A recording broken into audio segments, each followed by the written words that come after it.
The front pages, as usual. The Mail on Sunday, instructed by the Metropolitan Police to stop publishing leaks, have responded by publishing more leaks, pages and pages of them, and putting "Fighting for Free Speech" on their masthead. They've got both Jeremy Hunt and Boris Johnson supporting the right of the press, and we'll be talking about that a lot in a moment. The Sunday Times, taking a slightly different angle, is trying to work out who is responsible for the leaks, and has a personal story about the journalist concerned, which we may or may not talk about more later on. The Sunday Telegraph, meanwhile, is on the same theme, but is attacking Number 10 officials for putting the police up to attacking the press. This is becoming a really complicated and quite heated story this morning. The Sunday Express has an interview with Nigel Farage, or a piece by Nigel Farage, about his plan to wipe out Labour, he says, now that Labour has made it clear that it's more Remainer than we thought before, perhaps. And finally, then there's The Observer. We're going to be talking about the anti-Semitism row, I'm sure, later on. Some of the whistleblowers who went public are now suing the Labour Party, it says, because they were accused of having mixed motives and being all sorts of things, which I won't talk about on air because it might cause me trouble. However, let's start with free speech. Fraser Nelson. Well, the Mail on Sunday has come out with 8 to 10 pages of this story, which is a wonderful response to the attempt by police to intimidate it into not publishing anymore. And I'm also struck by how many other people are getting behind the Mail on Sunday. Lots of politicians, lots of other journalists. And I do remember them being very silent not so long ago when journalists were also, tabloid journalists were taken to court for and accused of a non-crime of publishing stories from leaked documents. The idea was that they paid money for it, therefore it was illegal. I mean, jury after jury decided it wasn't illegal, but still there were plenty of people willing to go along with this, while it was certain tabloid journalists getting the police's attention. And since then, we've had this. This is not a one-off. I mean, the police do say that they are investigating a crime, in the sense these were diplomatic cables. This is very much part of the sort of state's secret. You're right, and they should investigate the government people who broke the law and gave a leak. But to suggest that journalists can be prosecuted for receiving leaks, now that is nowhere in our democracy, in our laws, is that the case. Although they do seem to have done an about turn on that, firstly suggesting that there might be criminal action against journalists, and then completely pulling back. That, yeah. Let's talk about the substance of the next set of leaks in the Mail on Sunday today, because this is serious stuff. So a week on from the original leaks published in the Mail on Sunday, and the journalist Isabel Oakeshott, who's unearthed them. When they originally were leaked, we saw an insight into what Sir Kim Darroch thought of the White House, uniquely dysfunctional and inept, and his views on President Trump. This week, we see something much more substantial and perhaps all of that dysfunction in action. Because this story says that Donald Trump abandoned the Iran nuclear deal, which he described in his election campaign as the worst deal ever negotiated. But the allegation is that he abandoned it as an act of diplomatic vandalism to spite his predecessor, Barack Obama. And this is all in one of those diplomatic cables sent by Sir Kim Darroch. I'm slightly surprised by the tone of these things. I mean, these are mostly things that columnists or newspaper journalists outside the system could have said in vivid language. I'm not sure what the British government is getting that is new and fresh and surprising from this. That's what's been exposed, the extent to which Kim Darroch just didn't understand the Trump presidency. He was saying, isn't it economic vandalism, or was he doing what he told the American people he would do when he stood for election? Also, this is, in many ways, there is something going on in the real world as well, which is that this war of words over Iran is escalating. And, we're potentially America is potentially on the brink of some sort of actual conflict there, an escalation of that conflict. And obviously, given that we are in the midst of a Tory leadership contest, everyone has an incentive to try and look strong and talk up, Britain's role in the world. That's terrifying. But isn't it absolutely the duty of a diplomat to say it as he sees it in diplomatic cables? And, there was this mad scramble to get the Foreign Secretary, this is back in 2018, to get the Foreign Secretary, Boris Johnson at the time, out to the States in order to persuade the President to climb down. So the question then is, why were they leaked and by whom? And the Sunday Times is full of a kind of, it has a theory. I'm not going to call it a conspiracy theory, but it's a theory. So this is a long and colourful piece by Tim Shipman, linking lots of different, things together. So he starts by talking about how the Brexit Party is potentially involved with this in one way or another. We're going to go into the kind of details of that. But there's some insinuation that, this was linked to Farage, who previously said that he wanted this job. And he now says, not guilty, it's not me. Well, Farage yeah, says, exactly. yeah. Farage is stepping back from this. But, then we've got a long kind of look into the relationship between Johnson and Kim Darroch, and some insinuation that potentially wasn't as positive as it could have been.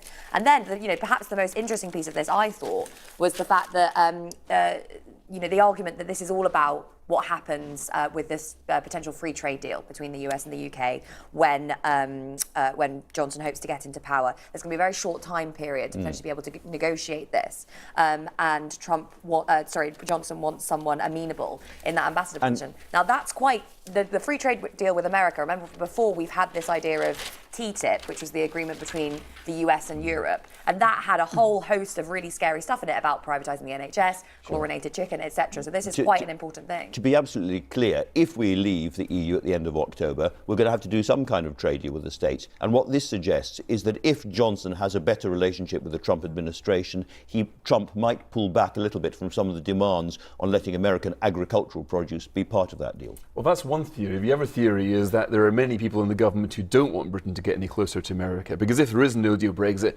that will be the big question. Will we be getting too close to the US? There's quite a few people who would quite destabilise that relationship. Susanna, let's turn to the substance of the piece. Let's turn to the Mail piece by David Blunkett. Oh, because yes. the overarching shape of British politics. Well, I is think very Brexit has just sent an Exocet missile, hasn't it, through tribal party politics. And I think there are lots of people who would find themselves naturally voting for a political party, just finding that party's policy has completely changed. David Blunkett, I think, speaks to many of us when he says, just when you think that politics can't possibly get any more confusing, it does.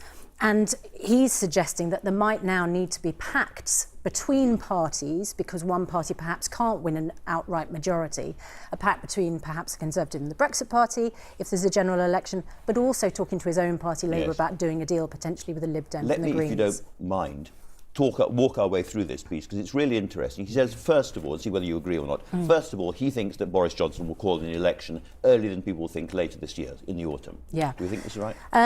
Well, I mean, he says, as things stand, there are very few ways out of this mess. The parliamentary arithmetic, as we, repeat over and over again, means that there can be no majority for a no-deal Brexit. So it might be Boris Johnson's inclination if it's Boris Johnson or Jeremy Hunt, to call a general election. Clear that parliamentary blockage, and in those circumstances, the front page of the Mail, the Express, I beg your pardon, makes it clear the Brexit Party will be looking to do some kind of arrangement with the Tories to knock out a lot of Labour seats in the north. In those circumstances, Blunkett says, actually Labour, Lib Dems and the Greens have to do an alternative alliance. So you have two kind of new alliance parties fighting.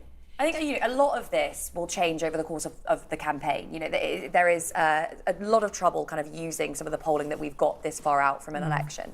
And our electoral system is not designed to cope with the kind of multi-party politics that we've got today. So you can imagine some more concentration as the campaign will go on. But really, I mean, given the state of the polls at the moment, with all these kind of parties on about 20, 25% each, Johnson does seem to have an incentive to just try and carry on for as long as possible. He doesn't want to do what May did, end up being humiliated by Corbyn, who he perceives as this kind of inept politician. And yet he's got a commons problem. Can I direct you to the front page of The Observer, which is the Labour Party's current problem, which is the anti-Semitism row. Yeah. And two of the many whistleblowers who come out now threatening to take the Labour Party to court. Yeah, so this is in the wake of the Panorama documentary from the other week, which drew on the views of 4 former staff members talking about, as they saw it, the problems of anti-Semitism in the party. Now, they're being represented by a kind of famous media lawyer who they want to use to kind of take the party to court. I think there was a quote basically saying that from a spokesperson saying that these former staff members had an axe to grind or something. They're saying that's defamation. I believe the quote was actually that some of them have an axe to grind, so I don't know how that would stand up in court. Okay. We better not speculate on that. Yeah. But it's been a devastating it's been issue, a really... and they don't seem to be able to get a handle on it. And of course, just before the documentary, you had 3 Labour lords resigning and saying that it was no longer a safe It's a space. civil war with Corbyn and the membership on one side, Tom Watson and the MPs on the other, and they're going to go at each other all summer. It's just going to get worse. Let's talk a little bit about Boris Johnson. I said that he might win, he's going to win. There's an expectation that he's going to win. Jeremy Hunt is still fighting doughtily, but there seems to be an expectation that Boris Johnson will win this, and people are already manoeuvring for jobs in his cabinet. Well, the race is actually over. I mean, something like 90% of the votes will already have been cast, so the Tories will pretend to go through the motions of a race. In fact, Boris Johnson's thinking already who's going to be in his cabinet. Now, he was quoted yesterday saying we need more women in his cabinet. Well, you've got Amber Rudd and Liz Truss are two of those women, but both of them backed Remain in the referendum. And the big question is who's going to be the Chancellor? Will it be Sajid Javid, the Mail on Sunday suggesting Dominic Raab? But also, one of Boris's concerns is that everybody will say, but they agree with him on no deal in order to get into his cabinet. But if it comes down to it, can they be relied upon not to resign? The worrying thing about this is that we've had so much scrutiny over Brexit, right, over what the candidates believe about Brexit. There has been very little kind of analysis about what Johnson thinks about various other issues, not least the economy. We've seen, this competition over tax cuts between these candidates at a time, a quite furtive time for the British economy, and I think that's quite worrying. Let's go to the cricket now, because it's a really big day for the cricket. And there's an interesting piece in the Sunday Times by Simon Barnes, who's their very, very experienced and much respected sports correspondent, making the point that television coverage of this is really important too. Well, his point is that England is in the final today, and yet where is the hype? Where is the national build-up? And because it hasn't been on terrestrial TV, people haven't been tuning in at every stage. I mean, even the women's football this year created a huge buzz, really, a real breakthrough moment for that sport. Even people like me who've never watched a match before, I was gripped at it by the end. And with cricket, you basically, unless you had a subscription, you have not been following it. The final today will be free, but where's the hype? Yeah, people keep harking back, of course, to the 2005 Ashes, when millions watched and celebrated.